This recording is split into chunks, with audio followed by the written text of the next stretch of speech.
আল্লাহর নবী বলেছেন রমজান মুবারকের এত ফজিলত, মানুষ যখন কোন ইবাদত করে আল্লাহ পাক সেই ইবাদতের নেক আমলের সওয়াব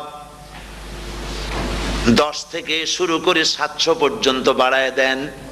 10 থেকে শুরু করে 700 বাড়ায় দেন, ইল্লা সাওম, রোজা ছাড়া। নবীজি বলেছেন রমজান মুবারকে কেউ যদি একটি নফল কাজ আদায় করে, একটি নফল ইবাদত করে, অন্য মাসের একটি ফরজ আদায় করার সওয়াব আল্লাহ পাক নামায় আমলে দিয়ে দিবেন।